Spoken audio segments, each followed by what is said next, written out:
예수님에 대한 의심. 하나님의 말씀을 듣고 은혜를 받았지만 설마 주께서 나의 구체적인 삶 속에서 그렇게 살라고 기대하시는 것은 아니겠지. 예수 그리스도의 뛰어난 면들을 대하게 되면 우리의 자세는 경건 우월의식을 가지게 됩니다. 주님의 이상은 높고 인상적이지만 실제 삶에서 이룰 수 없는 것들이지.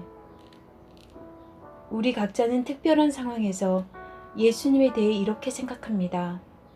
설마 그렇게까지 기대하시지는 않겠지. 예수님에 대한 이러한 의심은 우리가 하나님께 집중하기 어려운 상황에 처할 때 빗나간 질문을 하면서 시작됩니다. 어디서 돈을 구할 수 있지?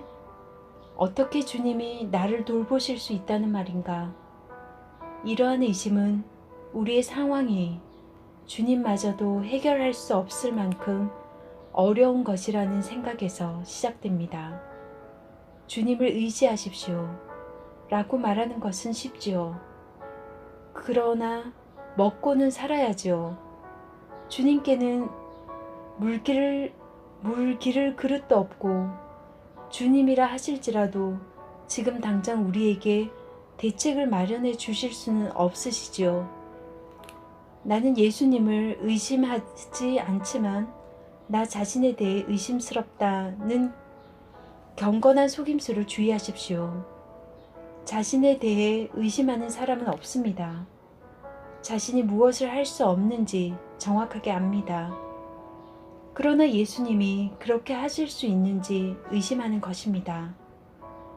우리는 오히려 우리가 할 수 없는 것을 주님께서 하실 수 있다는 생각에 상처를 받습니다.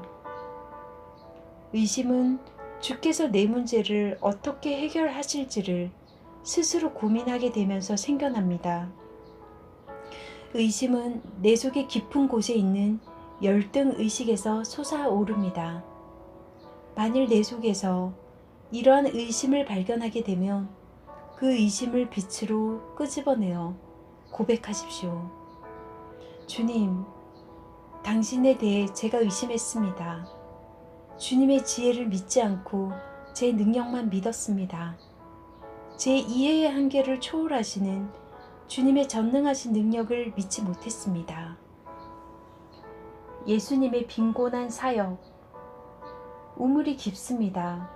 사마리아 여인이 안 것보다 훨씬 더 깊은 우물이었습니다. 인간 본성의 깊이. 당신 안에 있는 우물의 깊이를 생각해 보십시오. 당신이 예수님의 사역을 빈곤하게 했기 때문에 주께서 아무것도 하실 수 없는 것은 아닙니까? 당신의 마음속에 깊이를 알 수 없는 고통의 우물이 있다고 상상해 보십시오. 예수님께서 오셔서 말씀하십니다.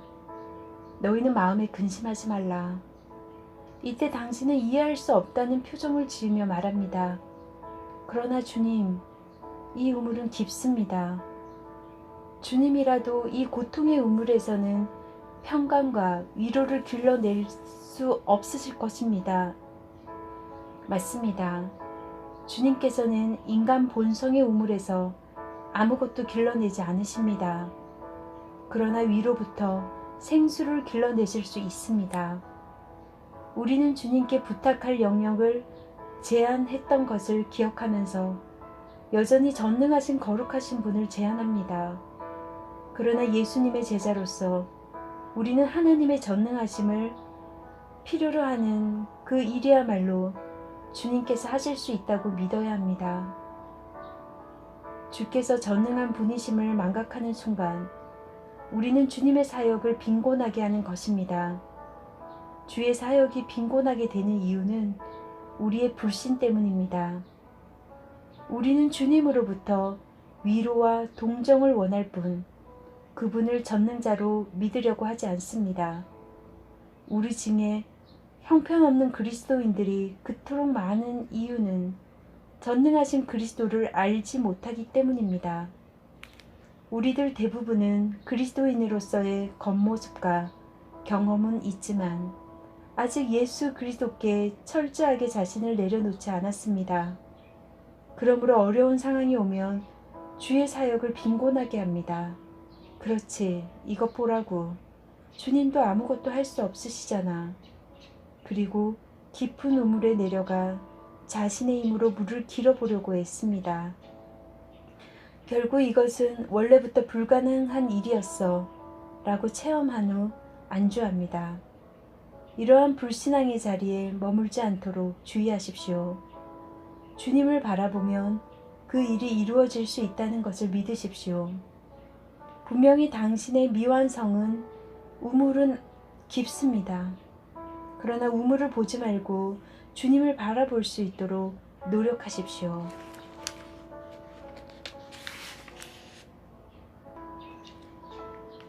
의무나 판단에 따른 사역. 이제 우리는 믿습니다. 예수님께서 말씀하십니다. 너희가 믿느냐? 너희가 나를 홀로 두고 떠날 시간이 다가오고 있다.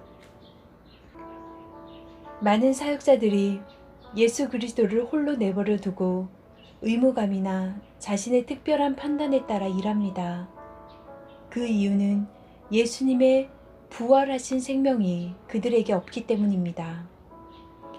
사람들은 자신의 종교적 이해를 의지하면서 하나님과의 긴밀한 관계를 잃게 됩니다. 이 과정에서 죄악이나 이에 딸린 형벌도 없습니다. 그러나 예수 그리스도를 바르게 깨닫지 못함으로써 혼돈과 슬픔과 어려움이 발생합니다. 나중에 그는 이를 깨닫고 부끄러움과 후회에 빠집니다. 우리는 훨씬 더 깊게 예수님의 부활 생명을 의지해야 할 필요가 있습니다. 또한 만사를 주님과 연결짓는 습관을 길러야 합니다. 그러나 우리는 쉽게 상식적인 결정을 내리고 하나님께서 그 결정들을 축복하실 것을 부탁합니다. 그러나 하나님은 그렇게 하실 수 없습니다. 그 이유는 상식적인 결정은 주님의 영역에 속하지 않으며 영적 실체와 차단되어 있기 때문입니다. 만일 의무감으로 사역을 하면 우리는 예수 그리스도와 경쟁이 되는 또 다른 기준을 세우는 것입니다. 우리는 우쭐한 사람이 되어 말합니다. 자, 이 문제에 대해서는 내가 이렇게 저렇게 해봐야지. 이와 같이 우리는 예수님의 부활 생명 대신에 우리의 의무감을 보좌에 앉힙니다. 그러나 우리는 양심의 빛이나 의무감으로 살라고 부름을 받은 것이 아닙니다. 주께서 빛 가운데 계신 같이 우리도 빛 가운데서 걸으라고 부르심을 받은 것입니다. 우리가 의무감으로 뭔가를 할 때는 그 일을 왜 해야 하는지를 따질 수 있습니다.